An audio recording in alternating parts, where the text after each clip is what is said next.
Excellences, Mesdames et Messieurs, chers collègues. Your Excellencies, ladies and gentlemen, dear colleagues, we will now consider the final document in respect of the report of China, which is available with reference A HRC 25/5 and A HRC 25/5 Addendum 1. These documents and the information which will now be presented by the delegation of China will constitute the final document of the review and will be adopted by means of a standard Council decision. I welcome to the podium and welcome His Excellency Wu Hailong, Permanent Representative of China to the United Nations Offices, Geneva, and it will fall on him to present additional information in respect of China's Universal Periodic Review report. Your Excellency, you have the floor. Mr. President, Excellencies, ladies and gentlemen, I am honored to make the introductory remarks on behalf of the Chinese government. Last October, China participated in the second round of review by the UPR working group. On behalf of the Chinese government, I wish to express our gratitude to all countries for their active participation and to members of the Troika, Poland, Sierra Leone, the United Arab Emirates, and the Secretariat for their hard work. Mr. President, we accord great importance to the 252 recommendations made to us in the working group last year.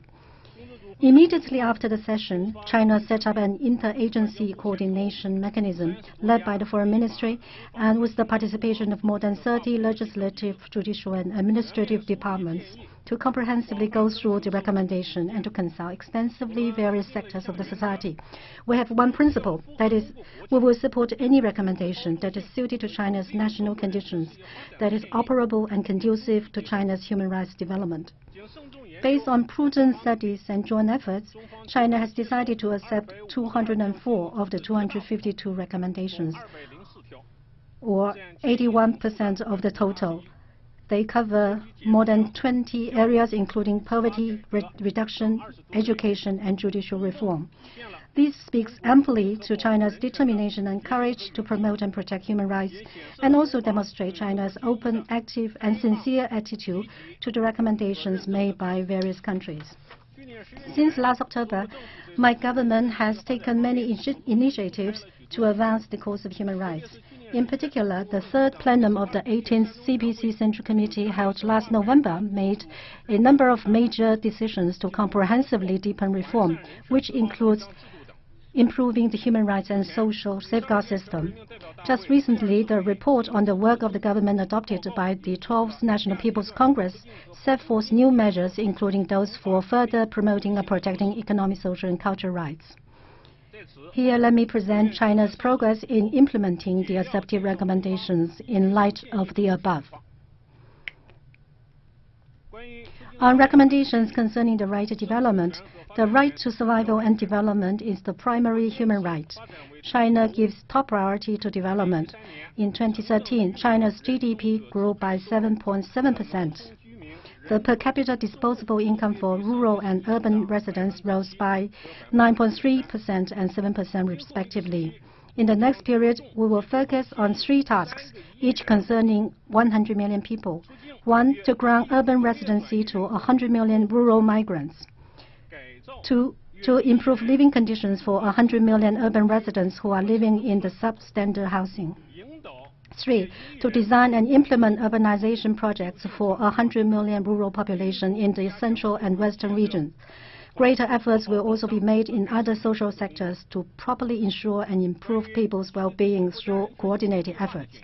On the recommendations concerning National Human Rights Action Plan, China is one of the few countries that has formulated 2 successive action plans. The current one, 2012-2015, is more extensive and richer in content than the previous one. It contains a series of mandatory targets with an additional section on implementation and supervision, which provides a joint meeting mechanism is responsible for implementation, supervision, and evaluation. To the general public, the plan is a tangible list of rights, and the plan is being actively implemented and is under effective supervision of the National People's Congress and other institutions. A midterm evaluation has got underway. On recommendation relating poverty alleviation, my government has devoted tremendous human and financial resources to poverty evaluation. We are one of the first countries to reach the MDG poverty reduction goal. In 2013, China's rural areas has seen a reduction of 16.5 million in poor population. This year, my government will continue the fight against poverty. Our target is to lift another 10 million or more rural people out of poverty. On recommendation concerning social security system, my government has made tremendous efforts to address old age support, health care, and other issues of concern to the Chinese public. Last year, a basic medical insurance system had already covered the whole population. In February this year, the State Council decided to integrate old age insurance system for rural and urban residents into a unified basic old age insurance system for both rural and urban non-working residents. On recommendations concerning employment and the rights of migrant workers, employment is the top priority when it comes to improving people's livelihood. We have implemented a proactive policy for job creation. Last year, China created 13.1 million urban jobs. The number of migrant workers reached 269 million. Their average income increased by 13.9%. Their rights and interests have been comprehensively safeguarded. On recommendations concerning the right to education, last year, to ensure equal access to education for every student, China launched a project to alleviate poverty through education and continue to implement the plan to improve school buildings in rural areas. School nutrition projects have benefited 32 million students. The number of students from poor rural areas who were enrolled by key colleges and universities increased by 8.5%. This year, my government will continue to allocate more resources in the central western regions so that more rural children will have opportunity to receive higher education. On recommendations about family planning policy, in the past 40 years, this policy of China has effectively controlled the over-rapid growth of population and alleviated the population pressure on resource and environment. In response to the changing situation, the third plenum of the Party Central Committee made a decision to implement a policy that would allow a married couple to have 2 children if one parent is a single child. Many provinces have officially launched this new policy. On recommendation about the judicial reform, the third plenum of the CPC Central Committee decided to further enhance the rule of law, requiring judicial and prosecutorial powers to be exercised fairly and independently according to law. Physical punishment and abuse, extorted conversion by torture are prohibited. The principle of ruling out illegal evidence will be strictly implemented. These measures will serve to improve the judicial operation mechanism, will clearly define rights and responsibilities. On recommendations to abolish the system of re-education through labor, this system was practiced in China for over 50 years. It used to play a positive role in maintaining public security and in re-educating and reforming lawbreakers. However, its role has gradually been replaced as China's legal system improves. Last year, the National People's Congress adopted a decision to officially abolish the system. On the recommendation for ensuring the freedom of Internet and the freedom of expression, China has more Internet users than any other country in the world. Our Internet prevalence rate is higher than the global average. By the end of 2013, the number of Chinese netizens reached 618 million. The government always attaches importance to safeguarding citizens' rights to be informed, to participate, to be heard, and to oversee in accordance with law, promoting open and free flow of information on the Internet. The Internet has become an important platform for the people to participate in political matters and discussions, to exchange ideas, and to acquire knowledge. On the recommendation for ensuring freedom of religious belief, China has more than 5,500 religious organizations, almost 1,000 religious colleges, and 140,000 sites for religious activities. Religions in China have developed in a sound manner, teaching activities have been going on in a well-organized way, and the religious culture has been passed on in a healthy manner. The religious community is enjoying solidarity and stability, and citizens' freedom of religious belief is guaranteed. My government will continue promoting harmonious religious relations, enable the religious community and community followers to play a positive role in advancing economic and social development. On the recommendation for enhancing protection for the rights of ethnic minorities, China is a unified, multi-ethnic country with all ethnic groups as equal members of our nation.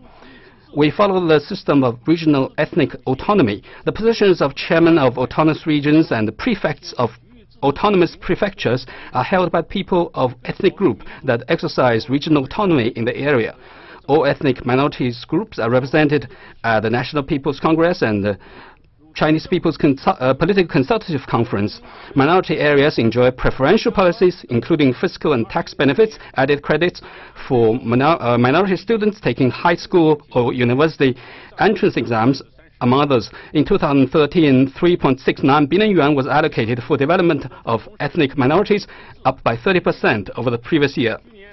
On the recommendation for closer cooperation with OHCHR and the special procedures, during our review last year, I announced a series of measures in this area. In December last year, China received the working group on issue of discrimination against women in law and practice, and the visit yielded positive results. We will arrange for the special rapporteur on the right to health, the special rapporteur on safe drinking water, and independent expert on foreign debt to visit China at a time of convenience for both sides. We are communicating with the OHCHR on further cooperation. Mr. President, in our replies to other countries' recommendations, we did not accept some recommendations made by a small number of countries, mainly for the following reasons. First, some recommendations can be taken as directions for China to work along, but they are not practicable at the current stage. For instance, some countries suggested that China should ratify the International Covenant on Civil and Political Rights or set a timetable for this purpose. Since signing the covenant, China has made active preparation for ratification by steadily yet prudently advancing administrative and judicial reform.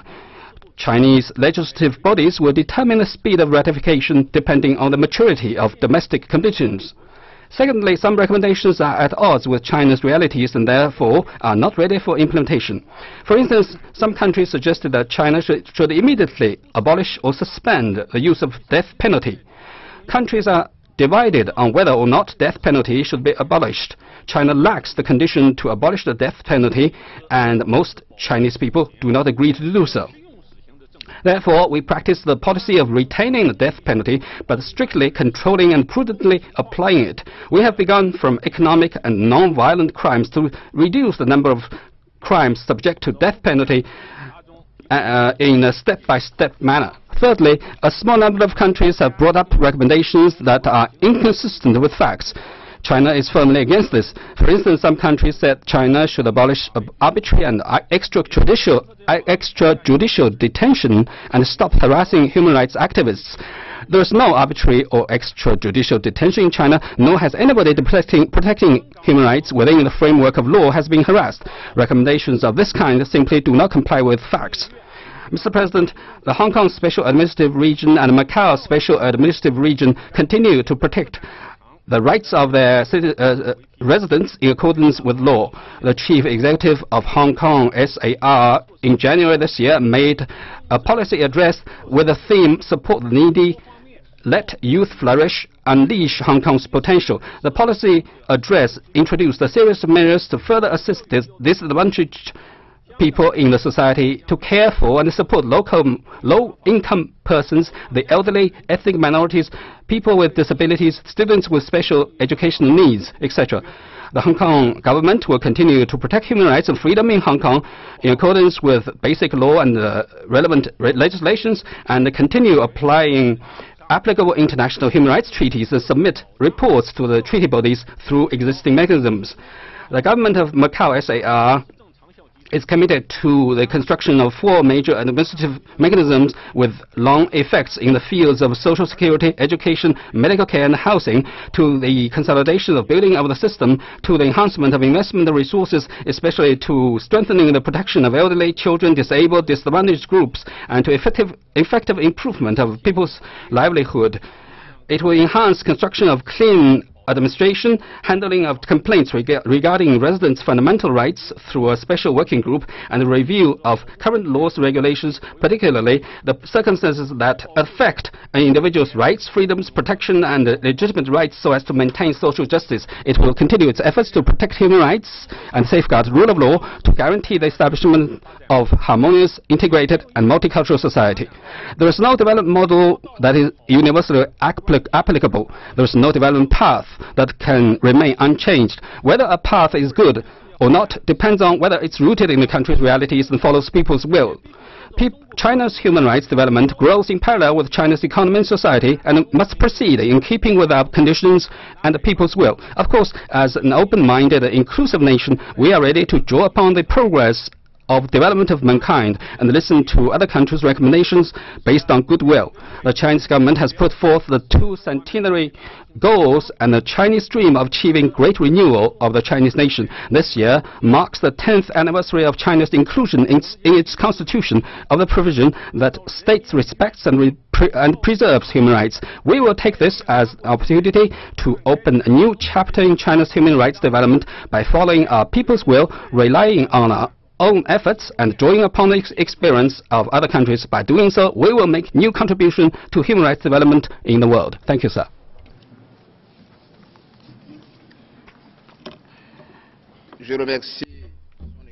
Thank you very much to His Excellency Mr. Wu Hailong for his statement.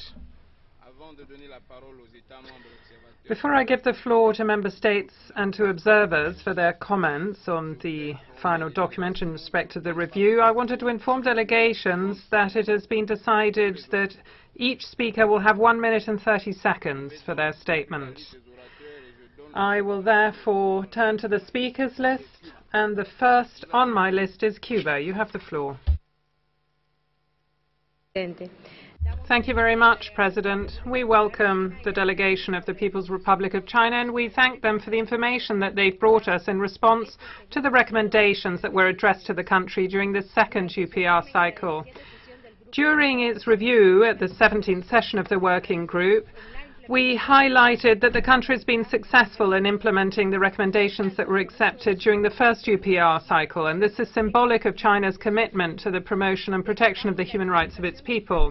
We draw attention to the implementation of the National Human Rights Action Plan, also progress when it comes to the right to employment and social security, in education, health, the development of cultural rights, the rights of children and women, and freedom of religion, to just mention a few. We welcome the fact that China has accepted the recommendations addressed to it by Cuba, calling on them to investigate activities of fabrication and dissemination of false information and taking measures in reaction to persons that conduct unlawful activities using the Internet, and the recommendation pertaining to implementing a system of regional authority to areas of ethnic minorities and giving special treatment to ethnic minorities in politics, the economy, culture and education. We recommend that the report on China's UPR be adopted, and we wish China the best of success in implementing the recommendations it's accepted. Thank you. Thank you, Cuba. I recognize Djibouti.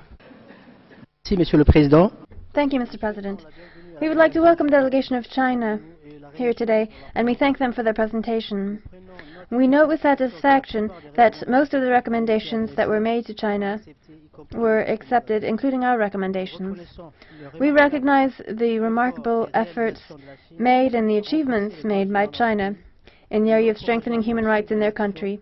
We encourage them to continue their actions, including in the area of education and awareness raising for human rights. Lastly, our delegation recommends that the Council adopt the report of China, and we wish them every success in implementing the recommendations they accepted. Thank you, Mr. President. Thank you very much, Djibouti. I give the floor to Egypt. Let me at the outset convey the warmest regards of the Arab Republic of Egypt to the delegation, government and people of the People's Republic of China. We seize this opportunity to congratulate China on the successful conclusion of its second Universal Periodic Review before the Human Rights Council. We are encouraged by the fact that the government of the People's Republic of China accepted all the recommendations that Egypt had presented to its kind consideration. Moreover, Egypt welcomes China's acceptance of more than 80% of the recommendations that it received during its working group session. Egypt expresses its support for the national efforts of the People's Republic of China towards protecting and promoting all human rights, especially economic, social and cultural rights. Egypt also commends the important role of China in realizing the right to development globally, including through its efforts in the areas of South-South and triangular cooperation.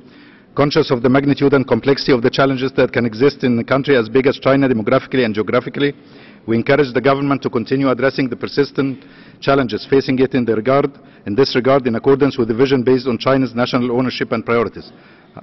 Je vous remercie, Monsieur le Président. Thank you, sir.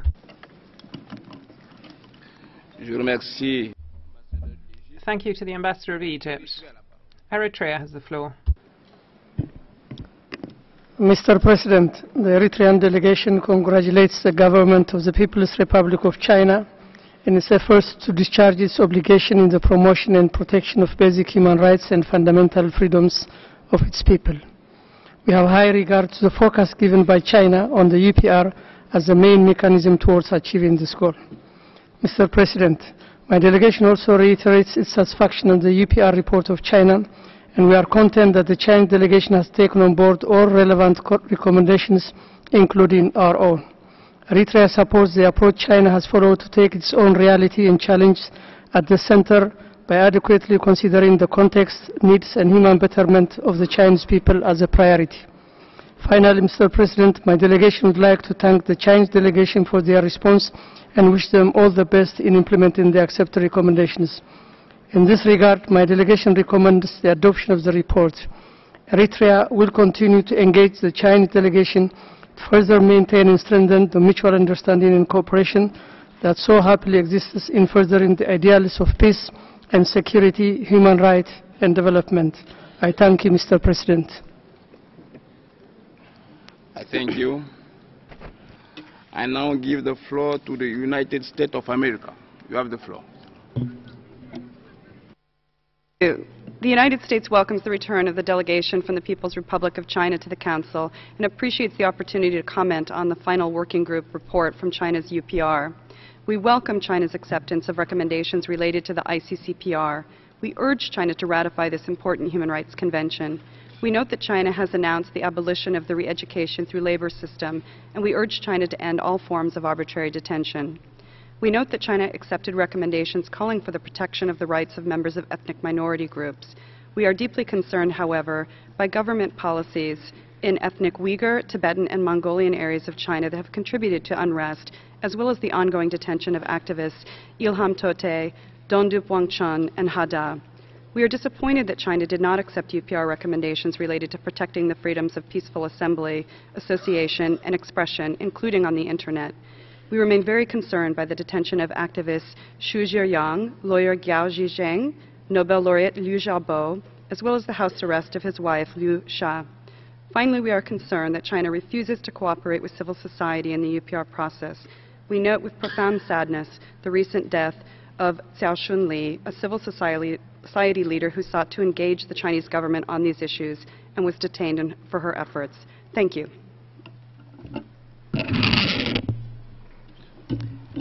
Thank you, Ambassador. Je donne la parole au Gabon. I give the floor to Gabon. Mr. President, Gabon warmly welcomes the delegation of China, and we thank them for being here at this session of the Council, dedicated to the adoption of the final report of their Universal Periodic Review of 22 October 2013. Gabon welcomes China's cooperation with the procedures and international mechanisms for the promotion and protection of human rights. My delegation recognizes China's efforts in the promotion and protection of human rights, and we welcome the fact that this country prioritizes the right to development while ensuring that progress made in this area benefits vulnerable groups also, thanks to an economic system which enables them to maintain sustained growth. In terms of combating all forms of discrimination, my delegation encourages China to continue to take every measure necessary to ensure the full enjoyment for their peoples of all human rights and fundamental freedoms. To conclude, Gabon wishes China every success in implementing the recommendations made on October 22nd, 2013, and we invite the Council to adopt the report. Thank you, Mr. President. Je remercie le Gabon. Thank you, Gabon. I recognize Germany. Mr. President, Germany welcomes, appreciates and commends the People's Republic of China's participation in the Universal Periodic Review. The confirmation of the abolition of re-education through a labor system in law was indeed a very positive step. Germany hopes the abolition will be fully implemented and not substituted by other forms of extra-legal detention. Germany regrets that China has rejected a number of recommendations. Germany is deeply troubled that the UPR of China is overshadowed by the death of Mrs. Cao Shunli, who was recently detained and later formally arrested when she attempted to travel from Beijing to Geneva in September 2013 to take part in a meeting preparing for this particular UPR of China. She is reported to have died because she was denied medical treatment for months during her incarceration. Participation of civil society is part and parcel of this UPR process. China has accepted to refrain from impeding civil society and has forcefully asserted that there is no issue of suppressing human rights defenders in China. For taking this engagement serious, Ms. Cao Shunli has paid with her life. Germany urges China to establish the circumstances of the deaths of Ms. Cao Shunli and bring those to justice who have been involved in her secret detention and decease. We also urge China to live up to its commitment to ensure unimpeded participation of civil society in the UPR as well as in public life in China. Thank you, Mr. President. Thank you, Ambassador. I give the floor to India. Thank you, Mr. President. India warmly welcomes the delegation of China for the adoption of the report of the Working Group on the Universal Periodic Review of China held on 22nd October 2013. We thank the delegation for providing its responses to recommendations as an addendum to the report and its statement here today. We take positive note of the receptive and constructive manner in which China participated in the UPR mechanism. The review reflected the intense participation and engagement of peer countries, with as many as 137 interventions delivered from the floor and 252 recommendations made. It is encouraging to note that China accepted as many as 204 of those recommendations. We are happy to note that China accepted the 2 recommendations made by our delegation concerning the participation of women in public affairs and the continued promotion of economic development in ethnic minority regions and strengthening of their capacity for development. Mr. President, India trusts that China will further intensify its efforts to implement the recommendations accepted by it in the coming years. We warmly congratulate China for its successful review. I thank you. Thank you, India. I give the floor to Iran. Thank you, Mr. President. Bismillah ar-Rahman ar-Rahim. Mr. President, my delegation welcomes the delegation of China and would like to commend positive approach adopted in the broad spectrum by China in cooperating with the international human rights mechanism, including the active and constructive participation in the UPR. We appreciate the government's endeavors in improving the national legislative and judicial framework and the policy to promote and protect all human rights of its people. We have noticed that the significant measures and actions have been taken by the government, mainly in the area of the economic and social development. We are encouraged to note that the government has taken important steps in implementation of several national plans of action aiming at the promotion and protection of human rights of the whole population, in particular women, children, orphans and the disabled person, as is to uphold the empowerment of those vulnerable groups and their role in society. We are pleased that China has accepted both of our recommendations and encourage the government to continue its constructive approach in dealing with human rights issues and to build on what has been accomplished to achieve further strengthening of its human rights system.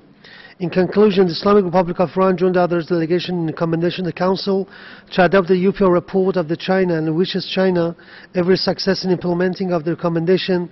It has been accepted. Thank you, Mr. President.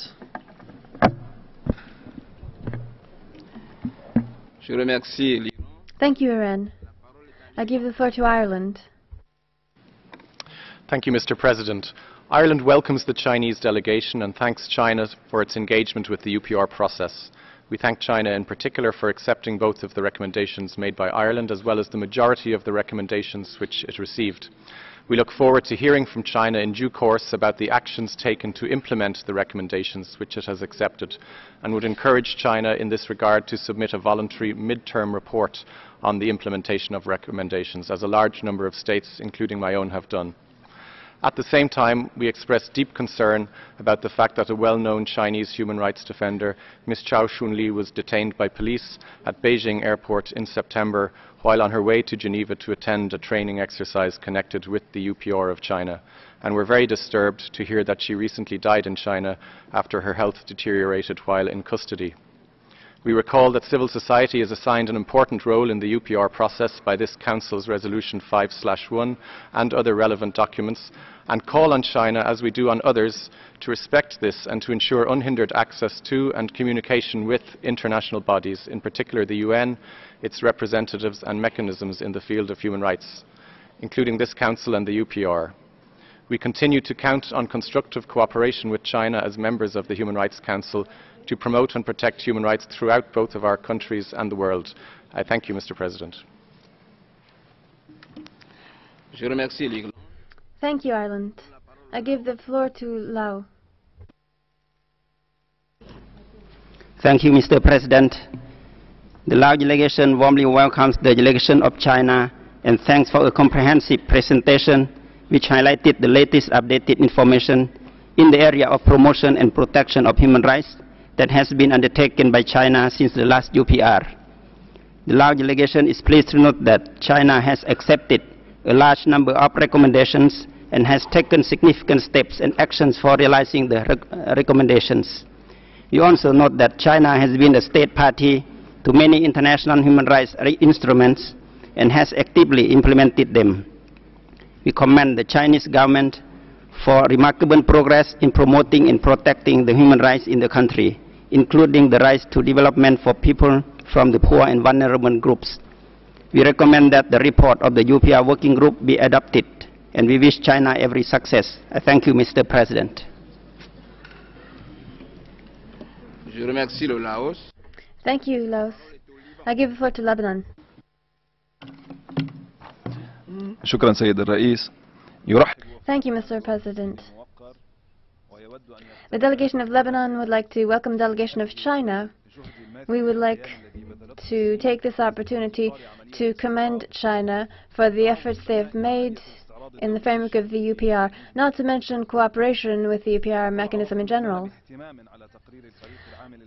The delegation of Lebanon studied the UPR report on China, and it turns out that this report fully reflects the positive interaction of China with this review. It shows the efforts undertaken by China to promote human rights and to protect human rights, in particular economic, social, and cultural rights. We note that the Plan of Action for Human Rights constitutes a means to step up efforts and to move forward. Mr. President, the delegation of Lebanon is pleased to see that China accepted a good number of the recommendations that were made. China has shown openness with respect to the comments made. We therefore invite the Council to support the efforts made by China and to adopt the report of the working group. Thank you. Thank you, Lebanon. I give the floor to Sudan.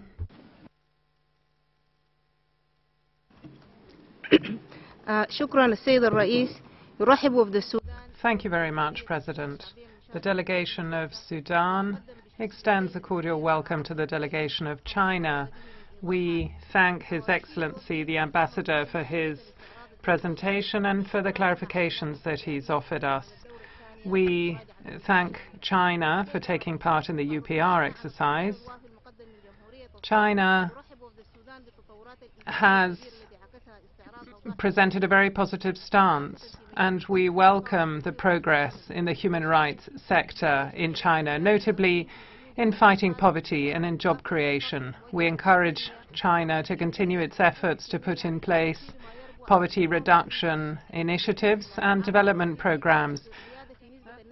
And we congratulate China for having created 1 million jobs last year. And that's without mentioning increased access to comprehensive health coverage.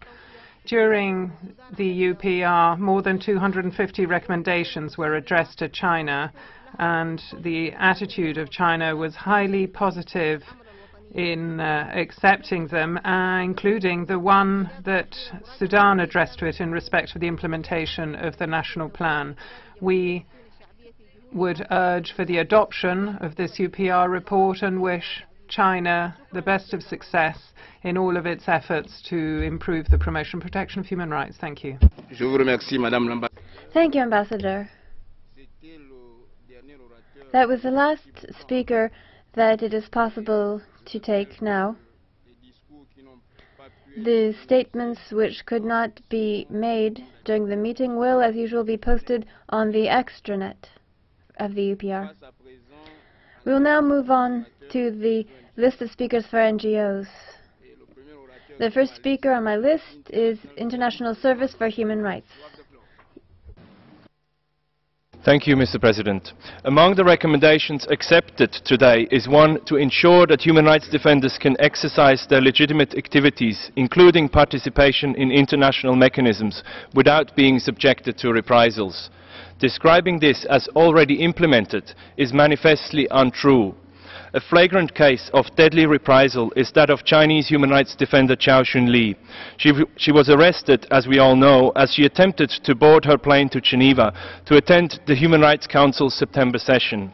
While in prison, Ms. Cao was denied proper medical attention and died last week as a result. Cao Shunli died for her attempt to cooperate with the UPR, for her unwavering dedication to the human rights struggle in her country. She paid with her life for her conviction that the United Nations top human rights body would offer civil society some of the space that human rights defenders are denied at home in China. Several human rights defenders have since been either disappeared or detained, simply for showing their support for Cao Shunli. Mr. President, as a Council member, China must uphold the highest human rights standards and fully cooperate with the Council. Cao Shunli's detention, ill treatment and ultimately her death is manifestly incompatible with these obligations.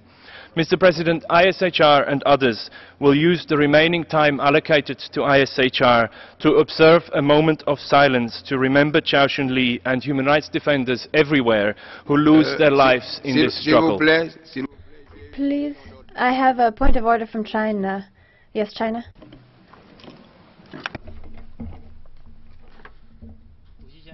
Mr. President, according to Resolution 5/1 of the Human Rights Council, in paragraph 31 of Annex, clearly pointed out that before the approval by the Council of the report of the country in question, apart from the country itself, other stakeholders can only make general comments. According to this provision, at this meeting, NGOs can only make general comments and statements. The time allocated to NGO by the Council is the time for making statements. It is not time for doing anything else.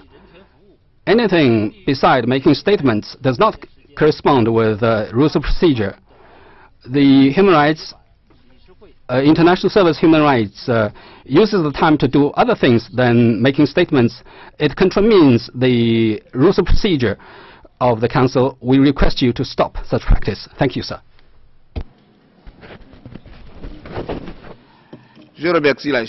Thank you, China. I see that many delegations are requesting the floor. So I will ask the Secretary to make a list of speakers, and we do have time limits with the interpretation, so we have to finish by 6 o'clock. So I can only give each delegation 1 minute. I have on my list Canada, Cuba, Saudi Arabia, United States, Greece, United Kingdom, Algeria, Vietnam, Germany, Estonia, Morocco, South Africa, France, Egypt, Venezuela, Russian Federation, Iran, Pakistan, the Maldives, Denmark, Kazakhstan,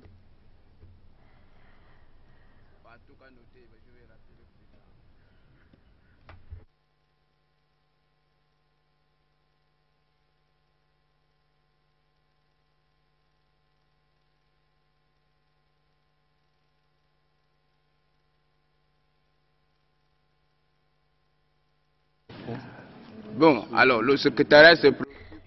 So the Secretariat is finishing the list. If you're not on the list, please let me know. We'll move on to the first speaker, which is Canada. You have the floor. Thank you, Mr. President. Canada firmly believes that accredited NGOs must be permitted to speak at the Council or to otherwise use their allocated time by not speaking if they so wish. We may occasionally disagree with statements or silences we hear in this chamber, whether from NGOs or from other states, but it is essential to respect the fundamental principle of freedom of speech. If we cannot do so here at the UN, Mr. President, where will we? And we firmly think that civil society voices should be heard here in an atmosphere of open expression. The same way freedom of religion includes the freedom not to have a religion, freedom of speech should include to also remain silent. So, Mr. President, we respectfully ask you to rule that the Speaker be allowed to finish his allocated time to speak or not to speak without further delays, interruption and repetition. Thank you, Mr. President. Je remercie le Canada. Thank you, Canada. I give the floor to Cuba. Thank you very much, President. I understand that a point of order has been raised, so we hope that this will be resolved as soon as possible. And we hope that you will rule quickly on the point of order. As we have the floor, we fully support the point of order that's just been requested by China. The rules of procedure of this Council and Resolution 5/1 are entirely clear as to how a discussion takes place during a UPR. Others will have the opportunity to make general comments and recommendations before the adoption of the report of the state under review. Nobody has denied NGO and civil society representatives this right, but when they step over and beyond this right, we cannot go along with it. And that is why we support the point of order which has just been raised by the delegation of China. Thank you very much, President, and we await your decision. Je vous remercie, Madame. Thank you, Ambassador. Saudi Arabia. شكرا سيد الرئيس. يؤيد وفد بلاد. Thank you, Mr. President. My country's delegation supports the point of order by China. We are convinced that NGOs can participate actively in this council. However, we reaffirm that it is necessary to respect what is contained in Resolution 5/1 on the UPR. It is a matter of taking into account human rights. Article 3 of this, paragraph 3 of this resolution states that there is a means to express general comments, and I do emphasize this, general comments. But anything else would be, the reverse would be a violation of principles of human rights, and so we support China in this. Thank you. Thank you, Saudi Arabia. United States, you have the floor. Thank you. The United States does not support the point of order put forward by China. It is the strong view of the United States that the organization should be permitted to use its allotted time in whatever relevant manner it deems fit. Members of the Council have no authority to dictate the content of relevant interventions by civil society organizations. That fact applies to an intervention that includes silence as much as any spoken intervention. Thank you, Mr. President. Thank you, Ambassador. Greece. Thank you, Mr. President. I speak on behalf of the European Union. The EU finds it important to respect the rights of NGOs to take the floor, express their views and use their allocated time as they see fit, irrespective of our position concerning the substance of their intervention. We believe their intervention should not be interrupted. A level of respect towards the space of NGOs should be preserved in this Council. We therefore ask you respectfully to let the Speaker continue. Thank you. Thank you, Ambassador. United Kingdom, you have the floor. Mr. President, the United Kingdom joins others in supporting the right of accredited NGOs to speak and to participate at this Council, and to use their speaking time to express their views, or equally not to speak if that is their choice. Thank you. Thank you, Ambassador. Algeria. Thank you, Mr. President. The Algerian delegation supports the point of order that was brought up by the Chinese delegation. Our position is contained in Resolution 5/1 of the Human Rights Council, paragraph 31, which states that before the report is adopted by the Council, speakers may make comments on the contents of the report. The time given for consideration of this must be used for statements alone. And so I would reiterate that Algeria supports the point of order made by China. Thank you. Thank you, Ambassador. Vietnam has the floor.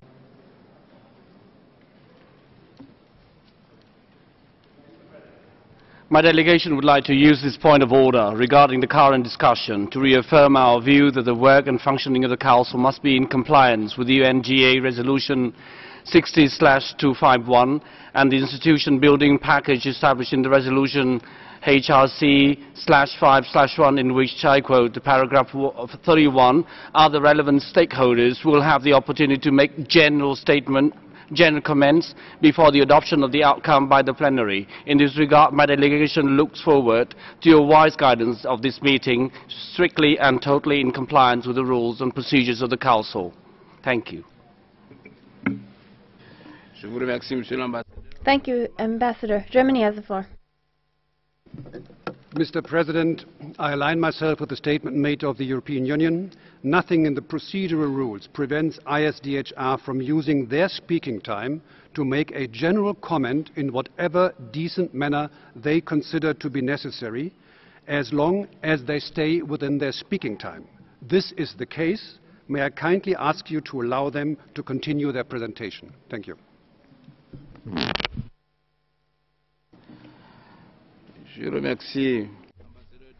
I thank the Ambassador of Germany. Estonia has the floor.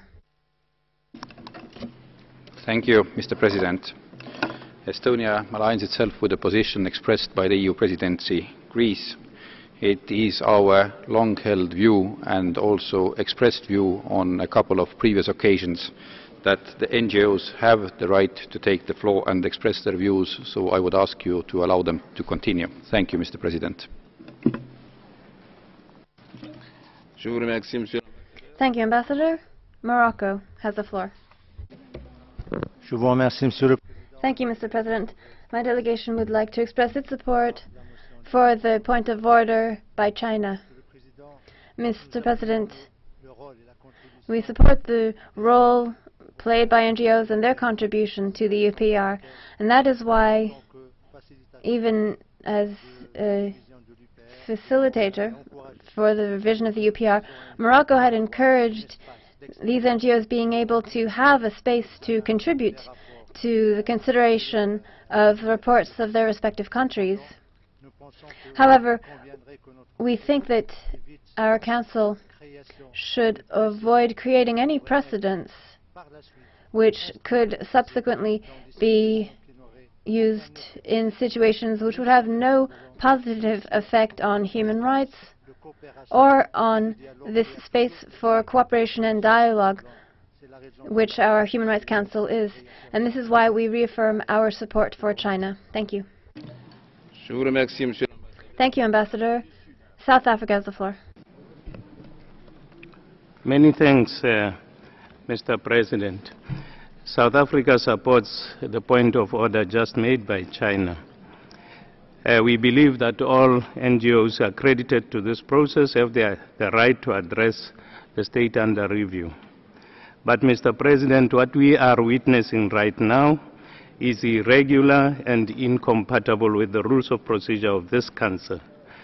Let us not create dangerous precedents which we may not be able to sustain in the future. Paragraph 31 of the IB text is very clear in this regard. Thank you.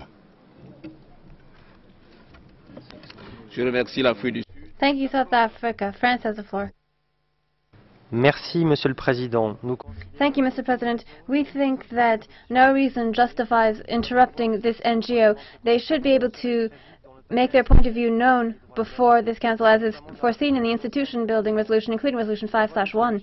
The voice of NGOs is important for our work, and their expression here should be respected. We are very committed to that. Thank you, France. Iran has the floor.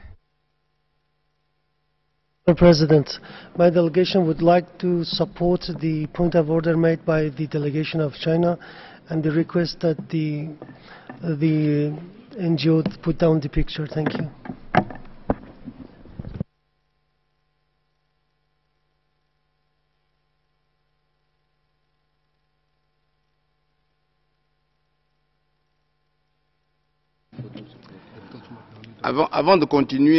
Before we continue, I'm informed that the NGOs are taking photos.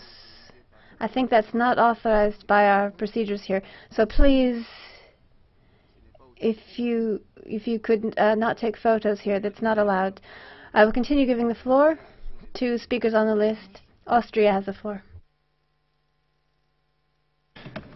Thank you, Mr. President. Austria is fully aligned with the EU statement given by Greece a moment ago. We deem it is important to respect the right of accredited NGOs to take the floor and express their views. To remain silent is also a form of expressing one's view. In the Human Rights Council, we should uphold the freedom of expression for all speakers. Therefore, the speaker should be allowed to continue, and we have full trust in you, Mr. President. Thank you. Thank you, Ambassador. I recognize Pakistan. Thank you. Pakistan fully supports the point of order raised by China. We strongly believe that Para 31 of the institution building package does make it absolutely clear of what kind of activities and what kind of statements are allowed. We are not opposed to statements made by NGOs, but we also do not believe that we can make up our practices as we go along. It's quite clear what we are supposed to do in the institution building package. Allowing this kind of behavior would only create a negative and dangerous precedent. And while I have the floor, Mr. President, I would also like to ask the Secretariat to inform us whether what we are witnessing today at the back of the room is within the bounds of decorum of this Council. Thank you.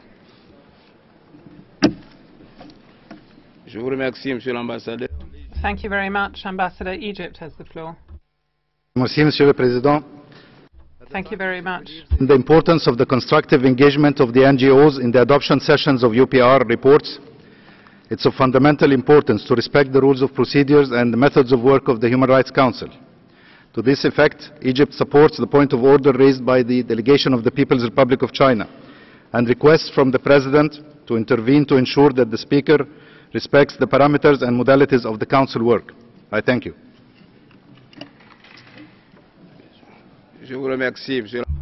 Thank you, Ambassador.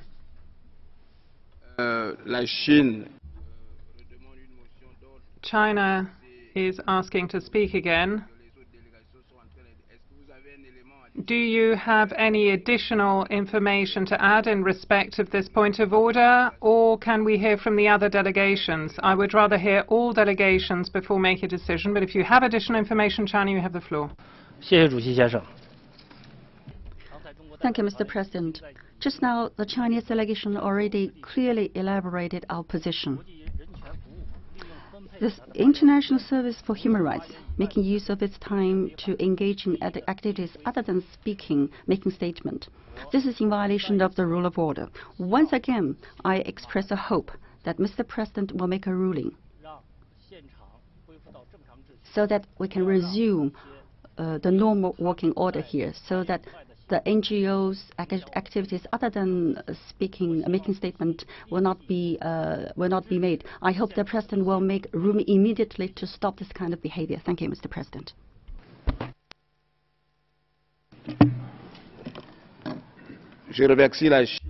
Thank you very much, China.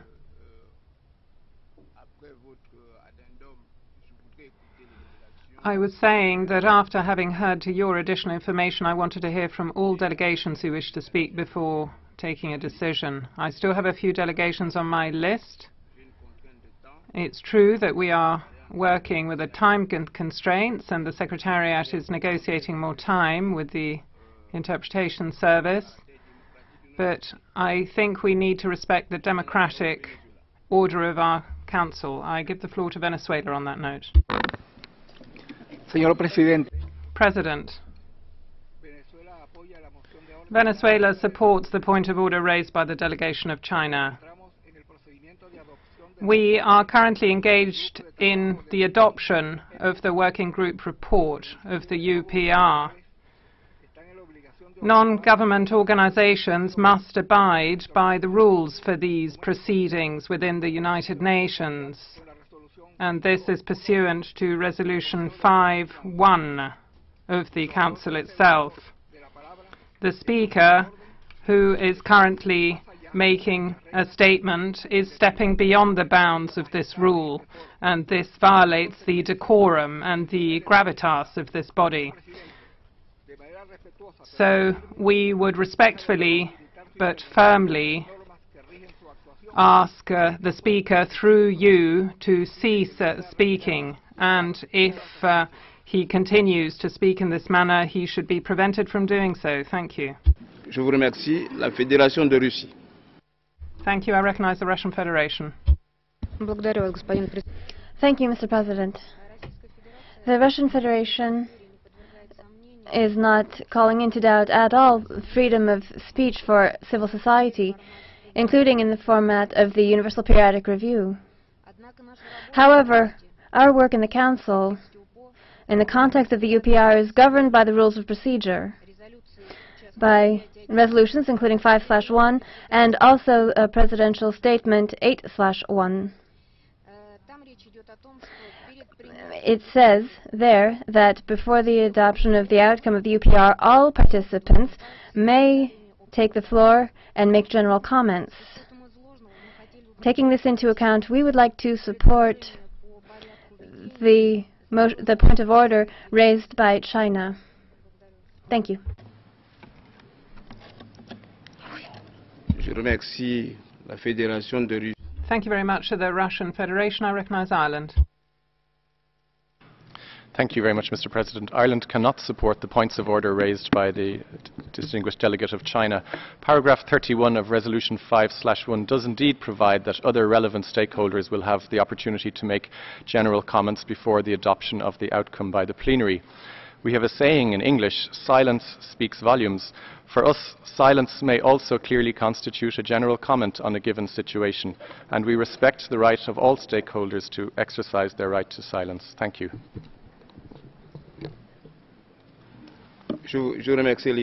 Thank you, Ireland. I give the floor to the Maldives. Thank you, Mr. President. The Maldives believes that civil society plays an important role at this Council and in the promotion and protection of human rights. However, the current debate is adoption of a UPR report. The Maldives attaches high importance to UPR. We reiterate our support for preserving the procedures and mechanisms of UPR in accordance with the rules of procedure.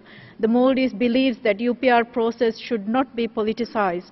As Council members, we have an obligation to protect the UPR mechanisms and avoid setting a new precedence that harms the universality, objectivity and impartiality of the UPR. Hence, we support the point of order made by China. I thank you, Mr. President. Thank you, Ambassador. So there are still delegations on my list, but I see that the majority have already spoken. We do have time limits. I would like to thank you. I've taken note of the various contributions and points of view expressed by delegations. I would like to tell you my decision based on what I've heard.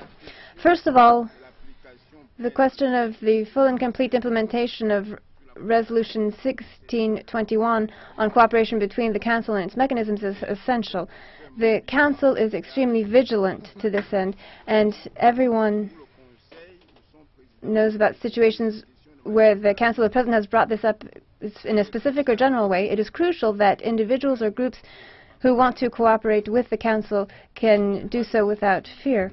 It is our effectiveness that is at stake here. There can be no doubts about this.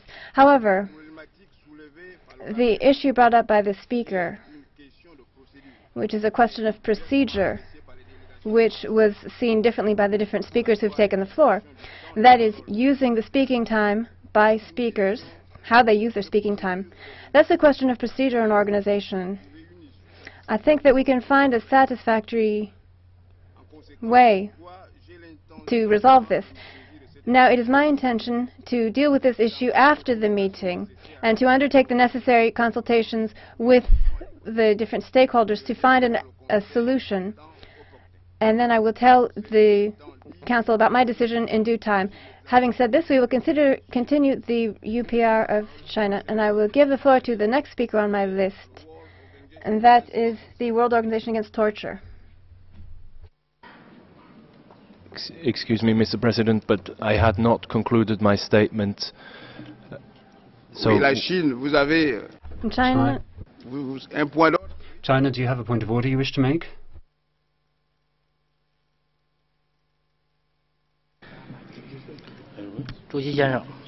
Mr. President, the Chinese delegation spoke clearly during previous interventions about the fact that the violation of the rules of procedure of the Council and will constitute a dangerous precedent in the Council. So this is an important issue of principle. I appeal to all the members of the Council to oppose such a conduct. I request that the Council makes a clear decision on this issue to prevent NGOs from taking any action in violation of rules of procedure and from creating any dangerous precedents in the Council. Thank you.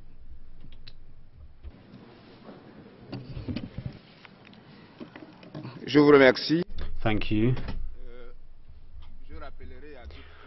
I would like to remind us all, to whatever purpose it may serve, that the decision that I spelled out in depth just now means that we will revisit the issue of the speaking time for each individual speaker later on, unless there's an objection to this decision. And I would like to know if there is an objection. Otherwise, we're going to have to put this decision to a vote. I don't see an objection, so I give the floor to the next speaker, which is the World Organization Against Torture. I beg your pardon, China.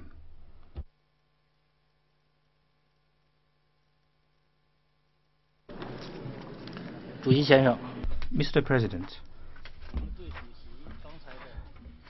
the decision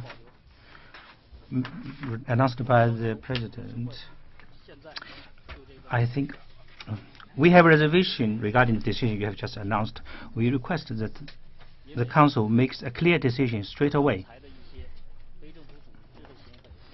the conduct of some NGOs has seriously disrupted the order of the Council and has constituted a dangerous precedent in violation of the rules of procedure of the Council. Thank you, sir.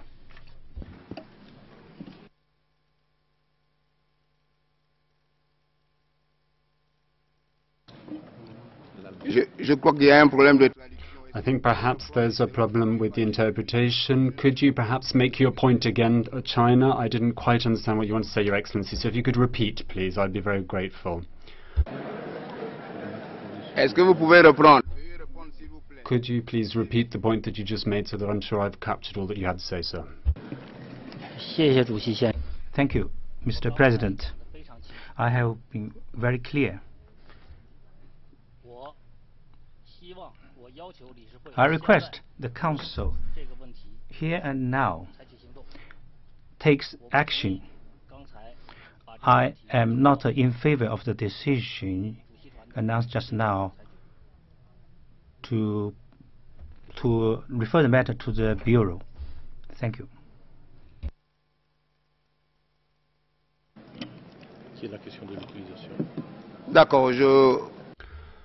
Very well. I understand your point that you do not agree with my decision to refer this matter to the Bureau. Duly noted. So we are now going to move to a vote. And those delegations in favor of my decision will vote yes, and those who are against it will vote no.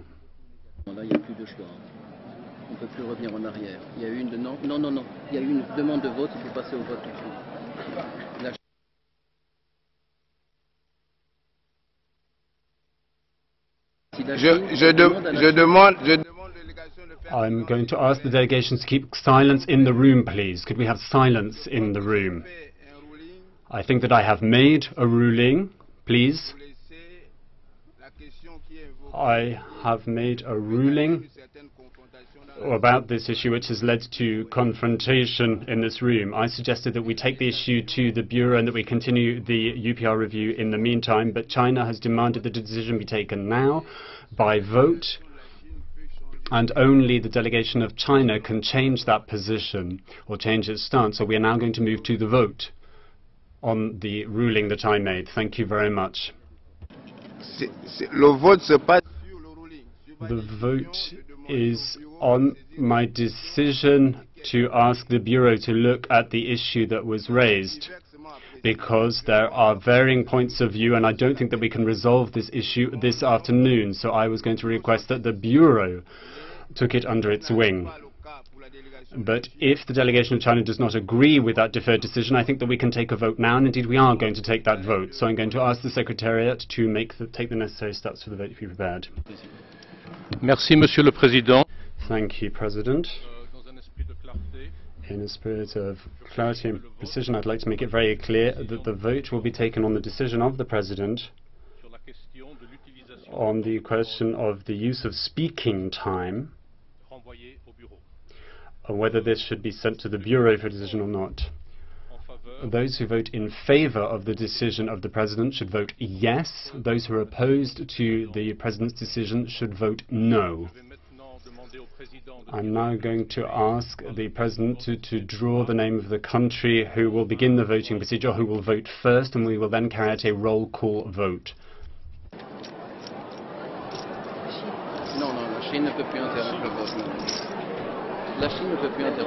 Le vote commence. The vote will begin with South Africa. Je donne.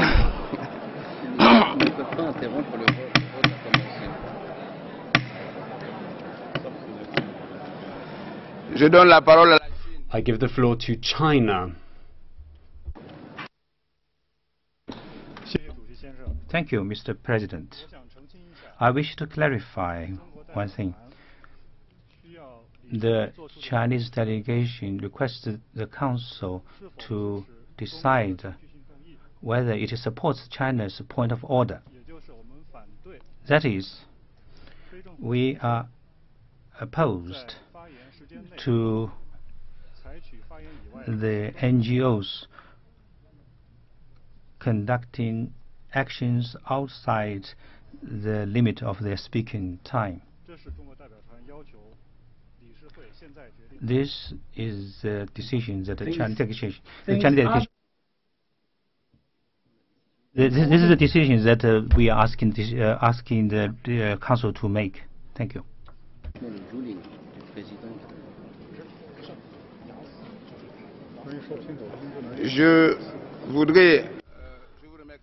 Thank you, China, and I would like to say the following. Alors, je lis l'article. I'm looking at Article 113 of the Rules of Procedure of the General Assembly, where it states that during the discussion of a matter or an item, a representative can call for a point of order and the President shall rule immediately on that motion for rule of order in line with the Rules of Procedure. Every representative can appeal against the decision of the President, and then the appeal is put to a vote, and if it is not annulled by the majority of the voters, of those participating in the vote, then the decision or ruling of the President is upheld.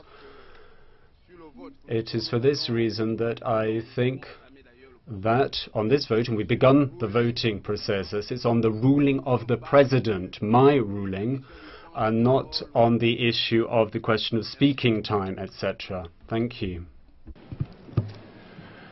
Thank you. We shall therefore commence the roll call vote. The first country to vote is South Africa. South Africa. Qu'est-ce qu'il a dit? South Africa. Well, Chairperson, Mr. President, if we are voting on your motion to defer this matter to the Bureau, my delegation is not in favor of that, and therefore we are voting against your motion. Thank you. Thank you. South Africa, no. The former Yugoslav Republic of Macedonia. Former Yugoslav Republic of Macedonia. Absent. Absent. United Arab Emirates. No. United Arab Emirates. No. No. United Kingdom of Great Britain and Northern Ireland. We support your decision, Mr. President. We're voting yes. UK, yes. United States of America. The President has decided to refer the matter for further consultation. That is an action that every President of the Council has done many times, and it is very clearly within his authority as President. We urge members to support the President and his authority, and we vote yes. Thank you. United States votes yes. Venezuela. We vote no. Thank you. Vietnam. Generally, we support the office of the presidency, but by the virtue of the current decision by the President, we vote no. Vietnam has voted no. Thank you. Algeria.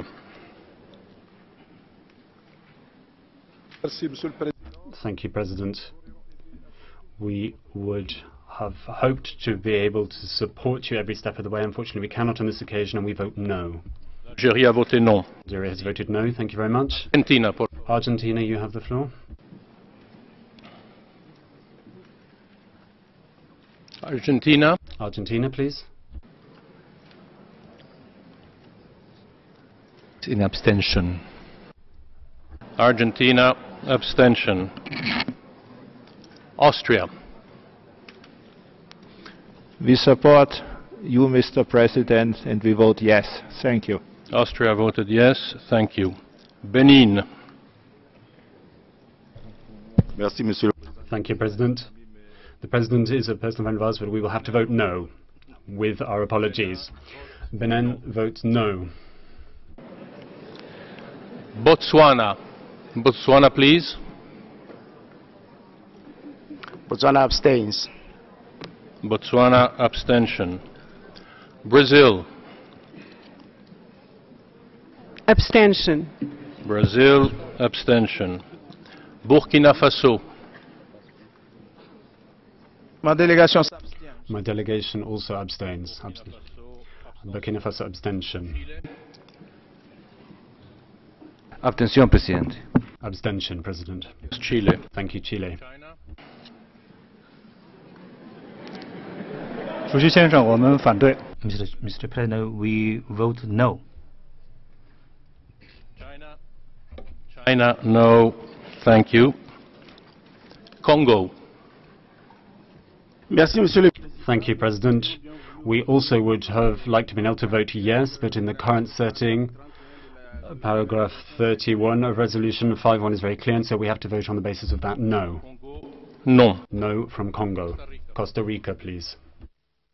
Abstention. Abstention. Costa Rica, abstention. Côte d'Ivoire. The Côte d'Ivoire will also abstain. Côte d'Ivoire, abstention. Cuba, por favor. Cuba, please. Cuba vota no. Cuba votes no. Cuba, no. Gracias. No from Cuba. Thank you. Czech Republic. The Czech Republic votes yes. Czech Republic, yes. Thank you. Estonia. Estonia votes yes. Thank you. Estonia, yes. Thank you very much. Ethiopia. No. Ethiopia, no. La France, s'il vous plaît. France, please. Nous soutenons votre... We support your motion, President, and thus we vote yes. Thank you. France. France, yes. Gabon.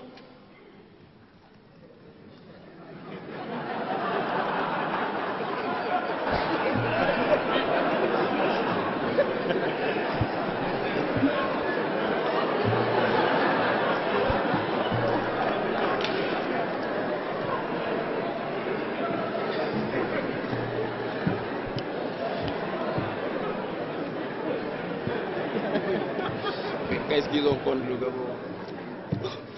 Eh bien, vous comprenez.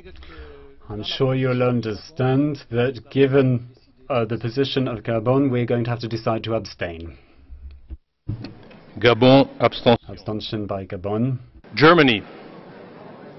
Germany supports the authority of the President and votes yes. Germany, yes. Thank you very much. India. We believe that the Council must avoid wasting its time on procedural issues that have been settled by the IB package clearly in paragraph 31. For this reason, we vote no.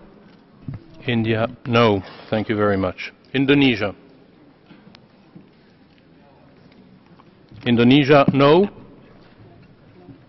Thank you. Ireland. Ireland supports the President and votes yes. Ireland, yes. Thank you very much. Italy. Yes. Thank you, Italy. Italy voted yes. Japan. Yes, Japan supports the President's decision and therefore vote yes. Japan, yes. Thank you. Kazakhstan. No. Kazakhstan, no. Thank you. Kenya. Kenya. Kenya is absent. Okay, absent. Kuwait.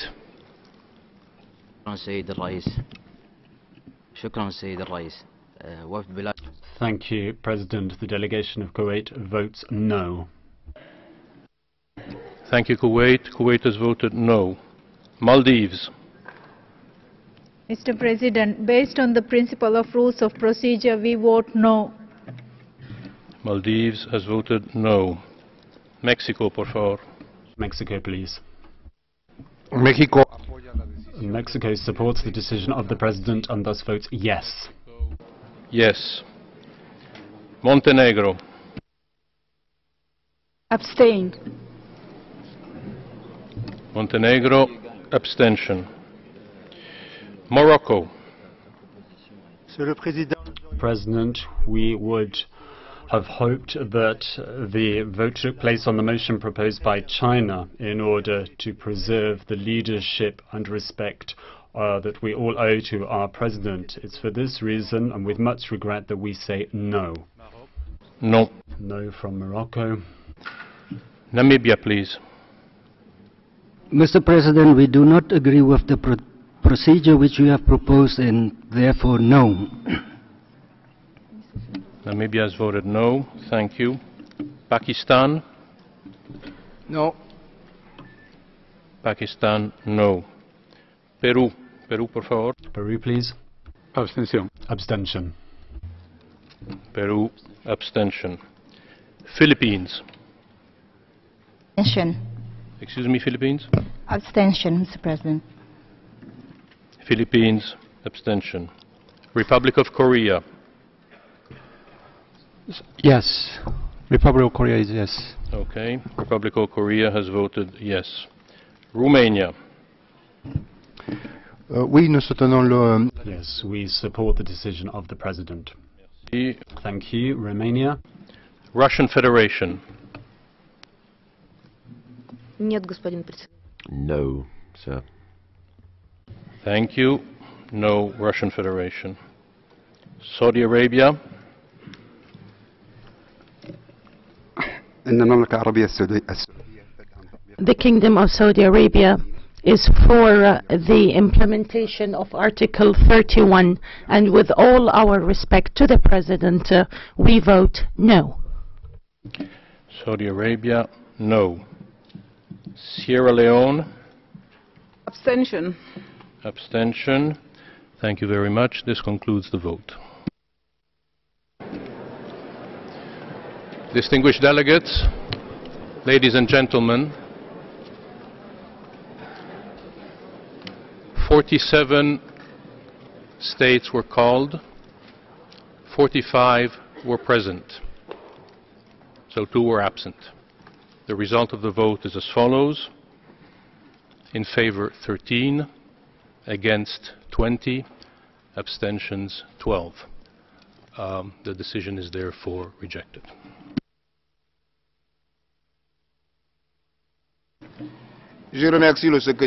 My thanks to the Secretariat for reading out the decision of the vote. Your Excellencies, ladies and gentlemen, distinguished colleagues, as you have just heard, my decision to motion to defer the decision to the Bureau has been rejected. Given that this vote has taken place, and also on the basis of the explanations provided, my only deduction is that the delegations hope that I will give the floor to the next speaker on the list, so I will do that now. And the next speaker on my list is the World Organization Against Torture, who now have the floor. Thank you, Mr. President. The World Organization Against Torture fully supports the minute of silence of the International Service for Human Rights. S'il vous plaît. I beg your pardon.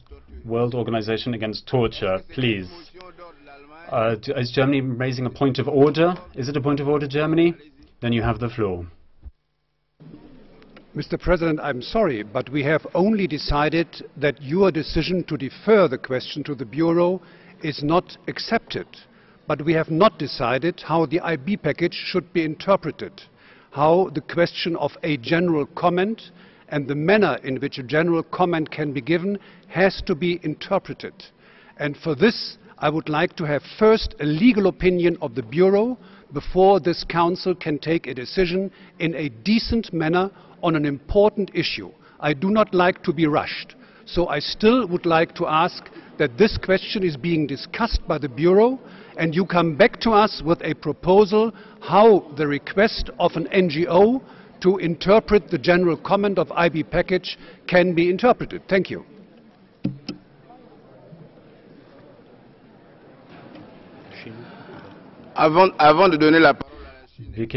Before giving the floor to China, Your Excellencies, we're not reinventing the wheel here. When I made my ruling just now, the underpinning intention was to avoid getting bogged down in a discussion on the rules of procedure, which is difficult enough to get to grips with during a UPR session. And we saw that this afternoon. Given that it's so complicated and there's so many divergent points of view, my suggestion was that we defer that to the Bureau. They could have consultations with the stakeholders and then come back to the Council with a report. That was my ruling, and that ruling, that motion, was rejected by a vote. By roll call, it is for that reason that my understanding off the back of that vote was, given that the main issue of the motion of order was to avoid having the speaking time of those who are taking the floor being set aside to discuss something that is not in the rules of procedure. My understanding, therefore, was that the Council has concluded that the only appropriate course of action was to give the floor to the next speaker on the list. That was my understanding. Perhaps you have another reading of matters. China, please. Mr. President, I think it was made very clear just now. The Council has already made a clear decision on the ruling you have made. Thank you, sir.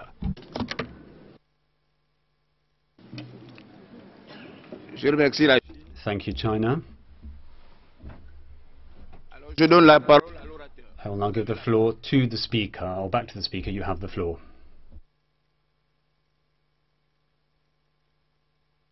World Organization Against Torture. You have the floor once again.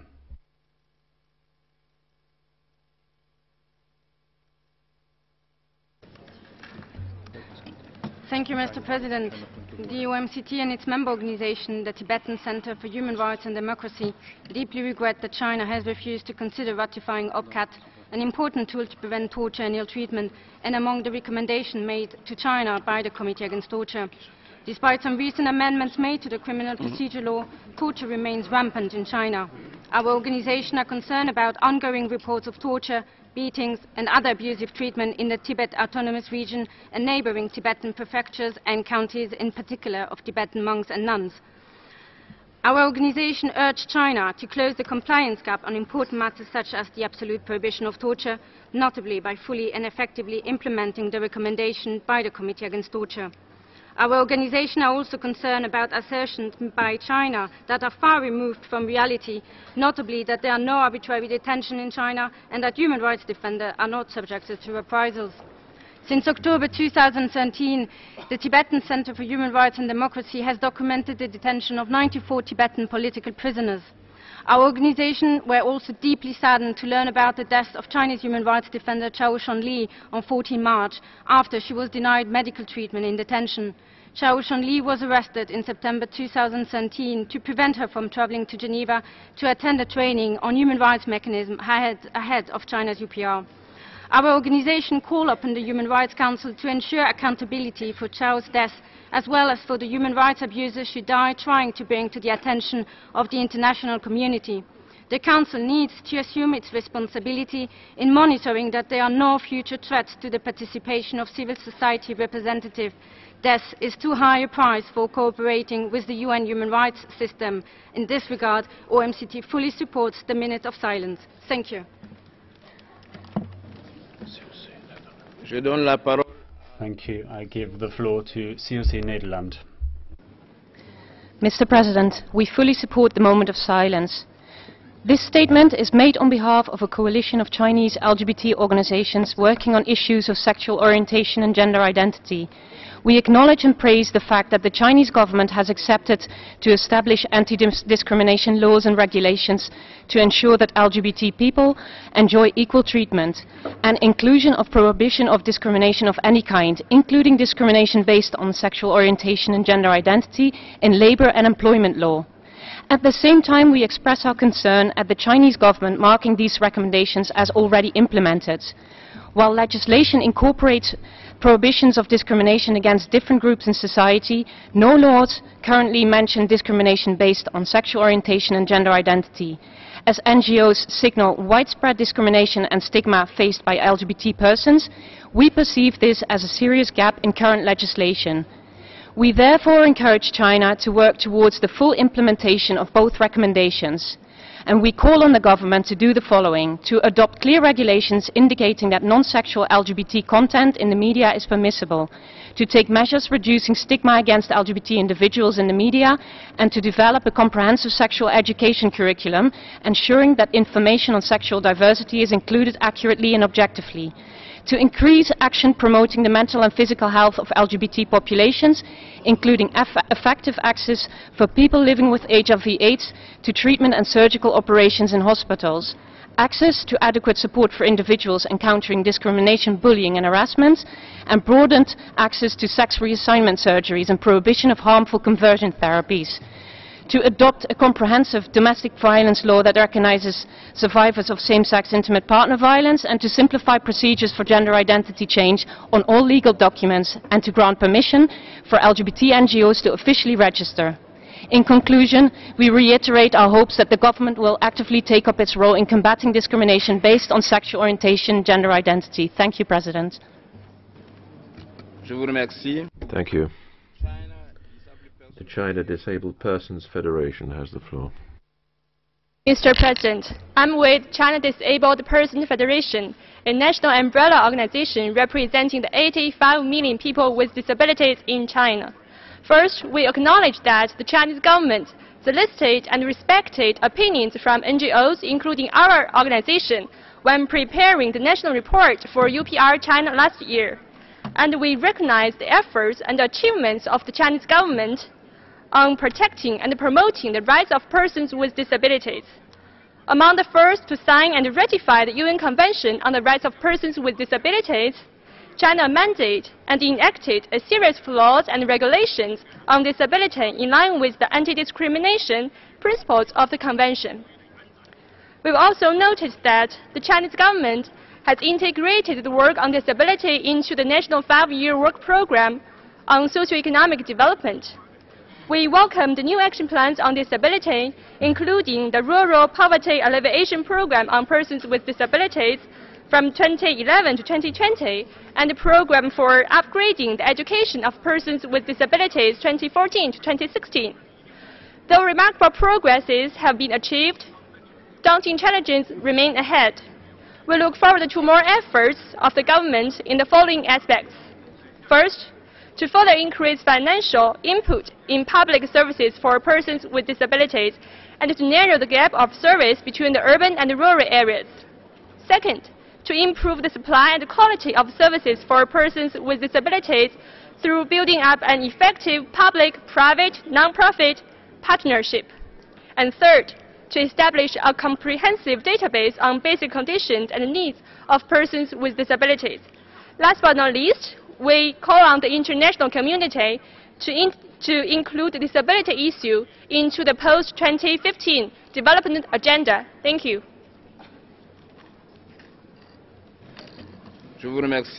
Thank you. FIDH has the floor.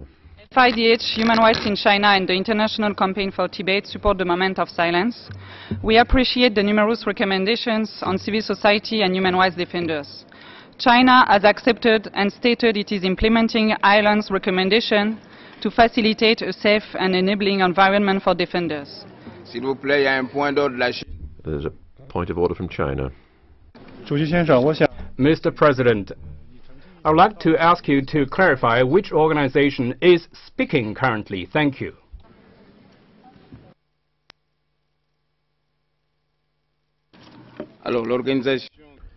The organization taking the floor now is the International Federation for Human Rights Leagues.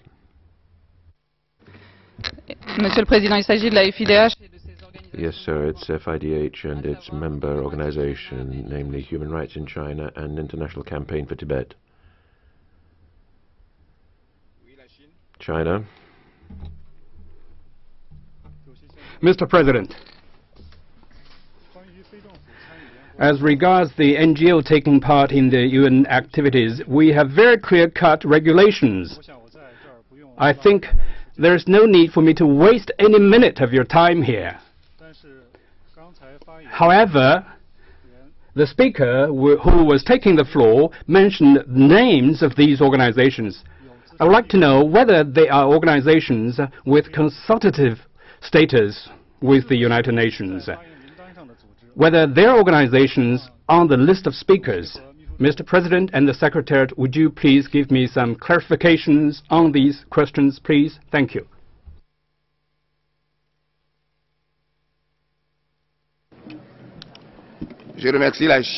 I thank China. The Secretariat informs me that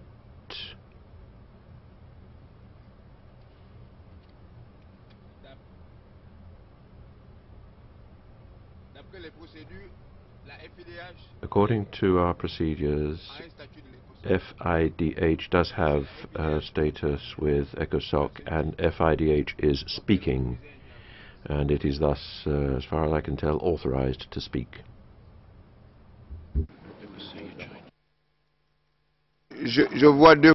I can see 2 points of order, China and United States. China. 谢谢主席先生。如果我的耳朵没有听错的话，刚才的这位发言人说了不止一个组织。Mr. President, if I didn't hear it wrongly, I heard more than one organization's name mentioned just now when he was speaking. In addition to that organization whose name you mentioned, the other two organizations do not have consultative status with the ECOSOC. And they are not on the list of our speakers either. This is a very evident violation of the rules of procedure of the Council. It's an incident of this nature. I request you, Mr. President, to abolish the status of being a speaker on the list if there is a violator there. Thank you.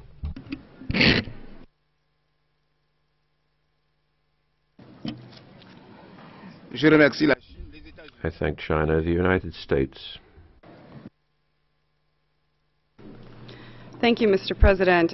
We highlight that the United States firmly believes that accredited NGOs must be permitted to speak in this council. FIDH is an accredited organization. We do not understand the point of order by China, and we do not support it. We support that the NGO be allowed to continue speaking as it is an accredited NGO. Thank you.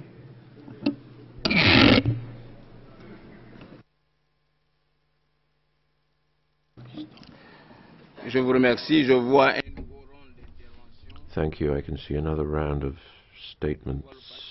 I can see Pakistan, Canada, and Cuba. And I'll leave it with those three. Pakistan. Thank you, Mr. President.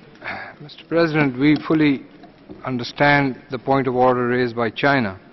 My country has, in fact, been raising this issue as well in the past, that if there is a speaker from among the NGOs, then they must be recognized within the forum of the Council. Now, if FIDH is a recognized and accredited NGO, it should speak on its own behalf. But if it speaks on the behalf of certain others who are not accredited, then I do not think that they are in a position to do so. We don't argue with the right of the FIDH to speak, but they can speak only on their own behalf. Thank you.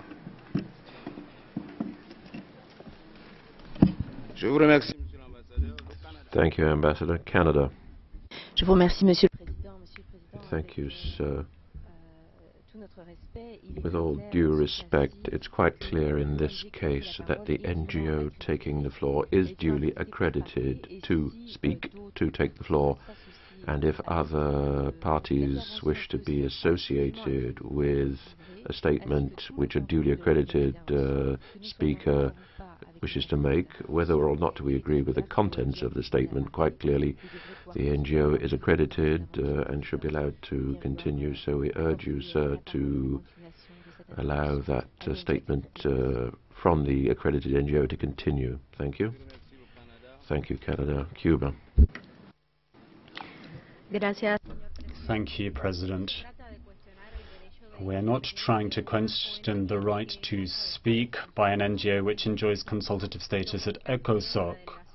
However, the request being made by the delegation of China, and one that we request fully, is that be made clear about which other NGOs they are making this statement on behalf of.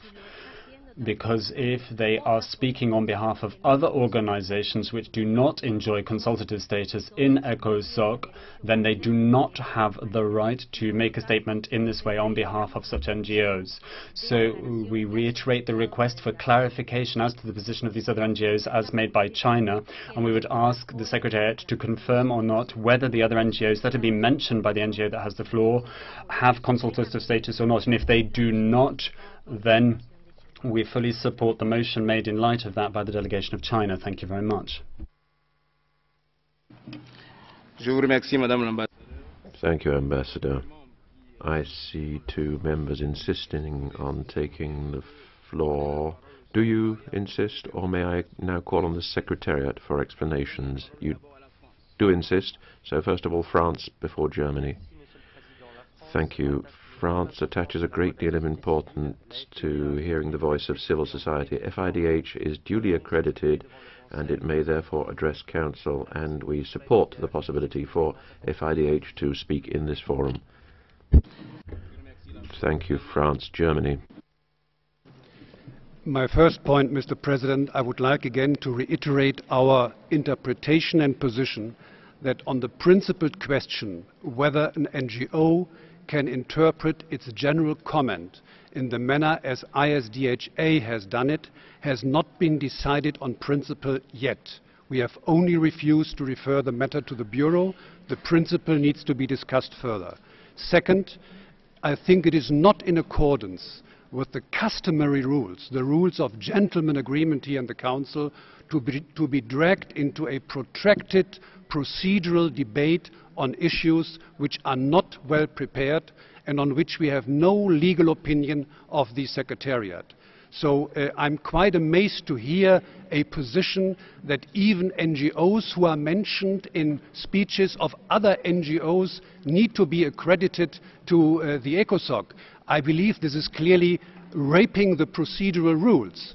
And in this context, I would like to ask you to refer the matter first to the Secretariat or to the Bureau to prepare it properly to be decided for the Council and to continue with the UPR debate. Thank you.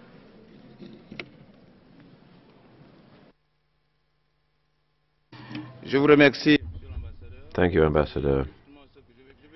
That is what I intend to do now. I will give the Secretariat some time to give clarifications, but we are pressed for time, of course. Thank you. FIDH is duly accredited with ECOSOC. The fact of mentioning other entities is a practice established over a long time. It is also quite clear, however, that the report of this session will only make reference to FIDH. Thank you. I thank the Secretariat. With that explanation, may we give the floor back to FIDH to continue its statement. We are running very late. The United Kingdom, do you insist on taking the floor? Well, I was going to say my mic won't work, so I guess the decision was made for me, but unfortunately, Mr. President, it has worked. I just want to add our voice to those of Germany.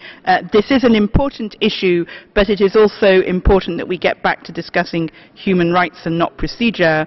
But we support the right of accredited NGOs to speak and participate in this Council.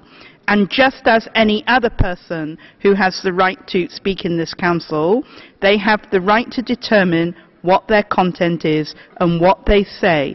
That's what freedom of expression means, and freedom of expression is a principle in the Universal Declaration that every single member state present here today has signed up to. Thank you.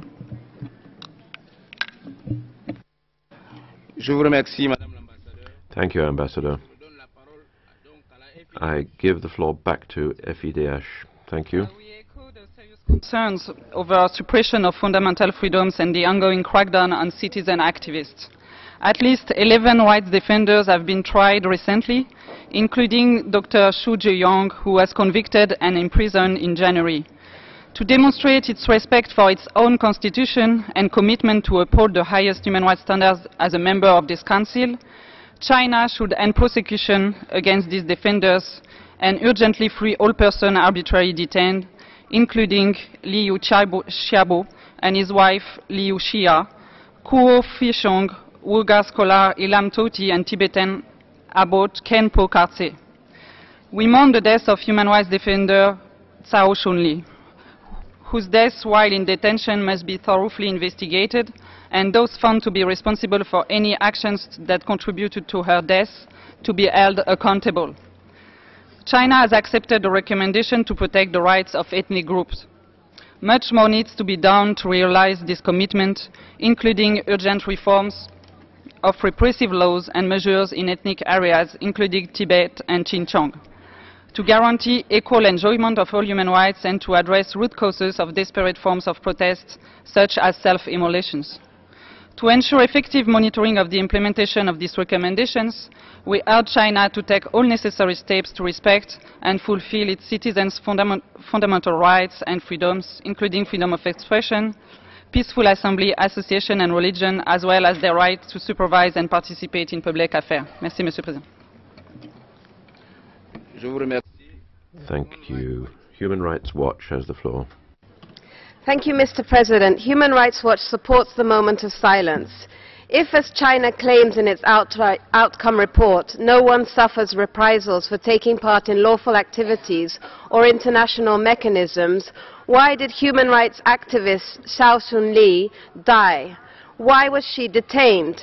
Mr. President, 1 week after her death, her family still don't know where her body is.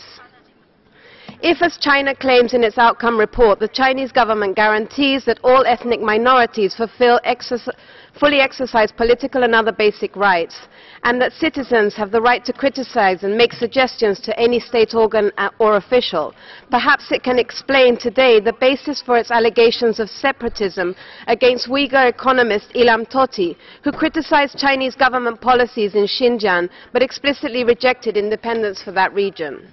And if, as China claims in its outcome report, people in China have the right to peacefully speak their minds and gather together, and that there is no so-called issue of suppressing human rights defenders, perhaps it can explain the basis of imprisonment of lawyer Xu Xinjiang in January 2014 and other members of the New Citizens Movement over the course of 2013 and 2014. Mr. President, China's response challenges not only the integrity of the UPR process and China's participation therein, but also demonstrates that China does not uphold the highest standards in the promotion and protection of human rights required of a member state, nor does it fully cooperate with the Council. In 2014, exactly 25 years after the Tiananmen massacre, Human Rights Watch and thousands and millions of human rights defenders inside China had hoped for better. Thank you.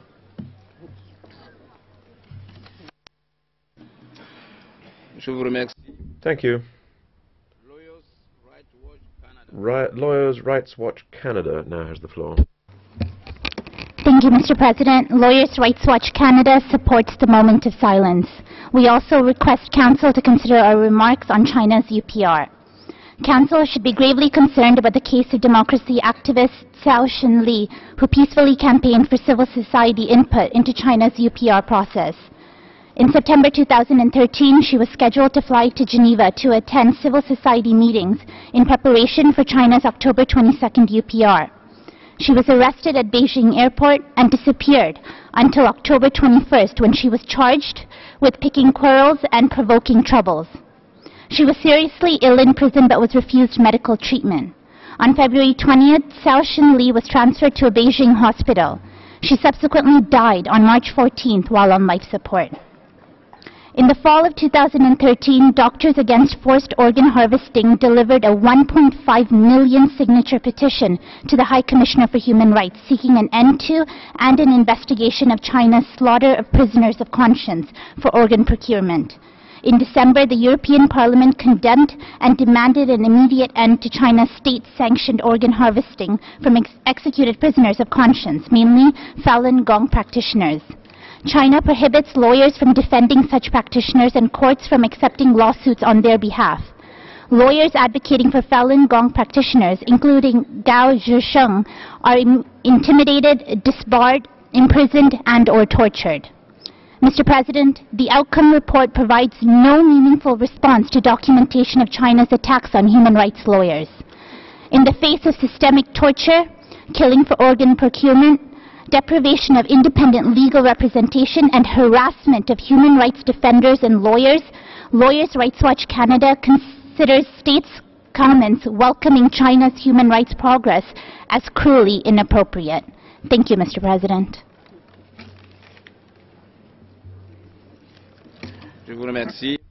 Thank you. Action Canada for Population and Development, you have the floor.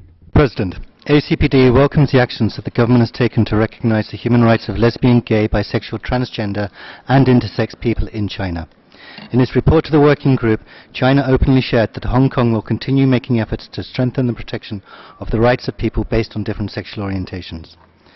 In addition, in its response to recommendations from the governments of the Netherlands and Ireland on establishing anti-discrimination laws or instruments in schools and in the workplace to protect the human rights of LGBTI people, or people with a different sexual orientation or gender identity from any form of discrimination, the Chinese government recognized through its response to recommendations 186.89 and 186.90 that LGBTI people are equal before the law and should be protected under existing laws, such as China's law on regional national autonomy, the law on the protection of rights and interests of women, the law on the protection of rights and interests of the elderly, the law on the protection of minors, the law on the protection of rights and interests of disabled persons, and the law on the promotion of employment. However, we want to encourage the government to take further action to fulfill its responsibility to protect LGBTI people in China. The current law that forbids discrimination are only based on the grounds of ethnicity, religion, gender, age, disability, and other aspects. Yet without legal interpretation of the term other aspects, LGBTI individuals are prevented from seeking court redress to protect their rights when they encounter discrimination in schools, at the workplace, or in other circumstances. Therefore, we recommend that the Chinese government either clarifies the term other aspects or specifically includes reference to sexual orientation and gender identity in the above-mentioned laws so as to ensure that all people, including all women, the elderly, children, people with a disability and workers, can enjoy equal rights without discrimination, regardless of their sexual orientation or gender identity. Thank you. Thank you. Amnesty International has the floor. Thank you, Mr. President. Amnesty International welcomes China's stated commitment to ensure that all citizens can engage freely in the UPR process, and we urge China to foster an environment in which such participation can take place without fear of reprisals or physical harm. We deeply deplore the death of Chinese activist Cao Shunli, who paid the ultimate price for campaigning for greater transparency and civil society participation in the UPR process. On 14 March 2014, she died in a hospital in Beijing after being denied proper medical treatment for months while in detention. Her death demands that China gives full and immediate effect to the recommendations. We regret that China has gone to such lengths to block efforts to observe a moment of silence in her memory. Mr. President, the trials of members of New Citizens Movement have shown numerous procedural flaws. Legitimate and peaceful public participation has been criminalized under charges such as, quote, disturbing the public order, end quote. We urge China to reconsider its rejection of the recommendations to remove obstacles to freedom of information on the Internet and to guarantee freedom of expression, assembly and association. The abolition of the re-education through labour system is indeed a welcome step. However, we question the government's claim that, quote, there are no arbitrary or extrajudicial detentions in China, end quote.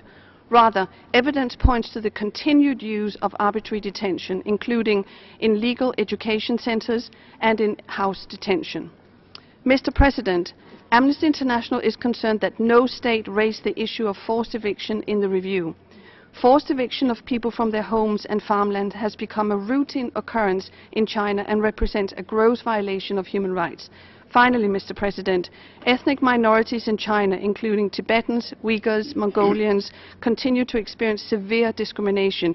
We therefore regret China's rejection of recommendations to respect the rights of ethnic minorities. Thank you, Mr. President. Thank you.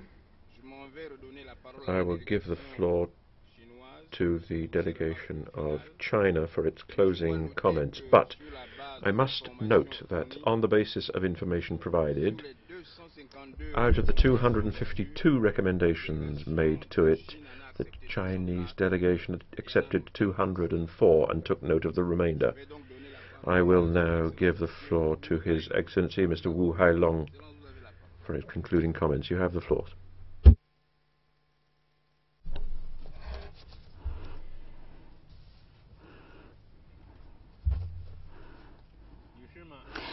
Ladies and gentlemen, the Chinese delegation has listened carefully to the statements by all sides. Many countries and organizations made positive assessment of the new achievements of China in the human rights field. They commended China's openness, confidence and sincerity in the UPR process. They recognized China's efforts to implement the recommendations it has accepted and China's support to the Council during the consideration and adopting of the working group's report. I would like to express our thanks to them on behalf of the China delegation. Just now, some countries and organizations raised additional comments and recommendations. I would like to repeat here that China is ready to accept any recommendation which is based on goodwill in keeping with China's national realities, operable and conducive to China's human rights development. With regard to the questions raised by some delegations, we already made clarifications and stated our positions in the dialogue in October and in our replies to the UN last February. Therefore, I will not repeat them here, but I would like to stress the following 3 points. Firstly, the state should respect and protect human rights. This is a principle enshrined in China's constitution, which means China acknowledges the universality of human rights, and which means that our human rights protection mechanism serves every Chinese. The Chinese government protects not only the human rights of Han Chinese, but also of Chinese people of Tibetan, Uyghur, Mongolian, and other ethnic minorities. We protect the economic, social, cultural rights and the right to development of our citizens, as well as their civil and political rights. At the same time, all citizens and organizations should abide by law and operate within the framework of law. Anyone who violates the law and violates other people's rights and interests must be held accountable. In this respect, the Chinese government treats everyone as equals, and we don't practice selectivity or double standards. Secondly, the path of human rights development independently chosen by China deserves respect. Different places have different customs and traditions. The path which a country chooses for its human rights development should be decided in light of this country's history, culture, as well as its economic and social development levels. And it should be the choice of its own people. Relevant international human rights instruments also point out that the implementation of human rights principles must take into account national and geographical features and historical, cultural and religious backgrounds. China will continue to give priority to our citizens' rights to survival and development, while developing other categories of human rights, taking into account our own history, culture and national realities. On some specific issues, we must approach them in light of the actual situation on the ground. Thirdly, China opposes the politicization of human rights issues and the practice of double standards. Some countries adopt a selective approach in assessing human rights situations. They completely ignore the human rights situations of those countries who are submissive to them. But at the same time, they used human rights as an excuse for attacking and pressuring those countries who refuse to take orders from them. This kind of practice cannot win the support of people. The NGOs can play positive roles in the promotion and protection of human rights. However, some NGOs completely ignore reality and facts, and they willfully carry out attacks and slander against some countries. We are firmly opposed to their actions. Some other NGOs, they openly violate the rules procedure of the Council, and they violate the order of our meeting, and this practice cannot be accepted. Most of our members, through the voting just now, manifested our position against this kind of act. Mr. President, the UPR is an important UN mechanism for member states to review human rights issues on an equal footing and through cooperation and dialogue. The Chinese government regards it as an important opportunity to fulfill our human rights commitments and listen to the views of different parties. China will continue to be committed to the operation of the UPR mechanism in an effective way, further implement the recommendations we have accepted, and promote and protect human rights through concrete efforts. And when we participate in the next review, we think we will achieve greater progress in our human rights cause. In conclusion, on behalf of the Chinese government, I would once again thank all of you for your active participation. Our thanks also go to the President, to the Rapporteur, and to the Secretariat for their hard work. Thank you, Mr. President.